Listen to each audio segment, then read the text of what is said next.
I could see now. It was not disappointment. It was anxiety.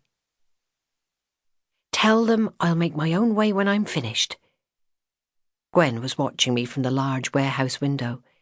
In my place, she would have been nuzzling the pony, throwing back her massive black hair and laughing, offering the poor man a drink. But I could not help my frown. If we didn't get these gowns finished, we would not be able to start on the next 3. The opening of the lock was good for business.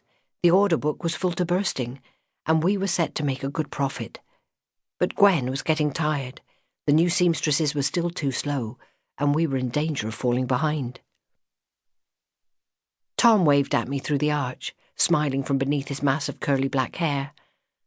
I loved them both so much, Tom and Gwen. So reckless, so much in love they tumbled straight into each other's arms. I could hardly believe it.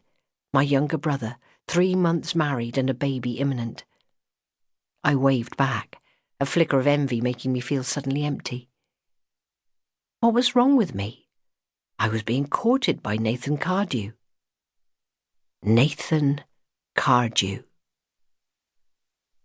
I climbed back up the steps, my heart in turmoil.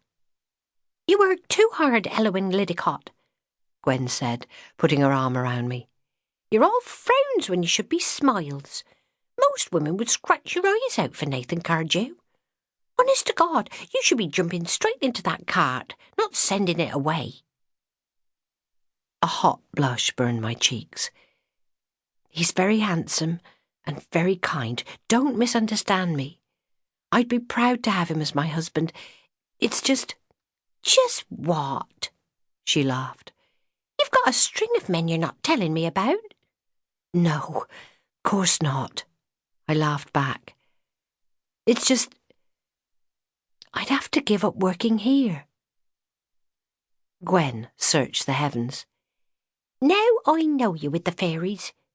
Give up working night and day, your fingers so sore you can hardly hold the needle. And for what?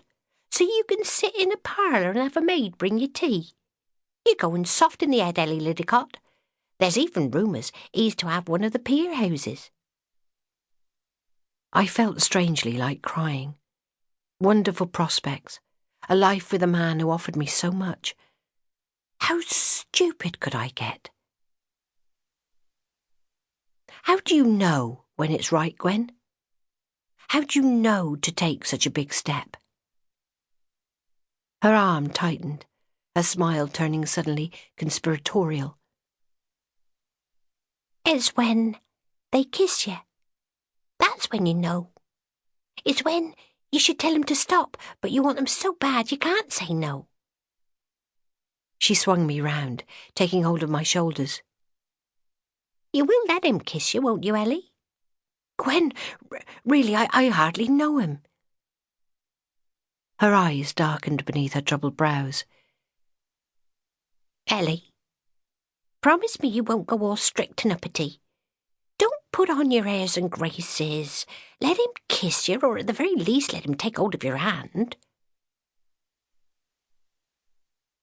The church clock struck 8:30.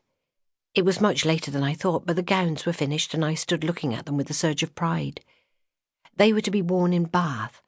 Mrs. Brockenshire and her daughter would wear them at assemblies and concerts. My gowns in Bath. I could hardly believe it. Billy had swept the floor and was copying from a book, his tongue following the movement of the tightly grasped pen. "Lady Carroll says I've a better hand than she had at my age." I can believe that. I've nearly done. What's in the basket? "Raised rabbit pie and potted crab. Mrs. Monroe's put in calf's foot jelly, and there's a flagon of ale. Mrs. Pengelly's put in rhubarb jam and a loaf of bread too." I looked out of the window. The courtyard was already in shadow, the couples barely visible. I'd taken too long. We'd best get going. Can you carry all that, or shall we leave something behind? He smiled his huge grin. "Course I can. I'm not a child no more." "Any more," I said, grabbing my shawl. "Honest, sometimes you sound just like Madam Merrick."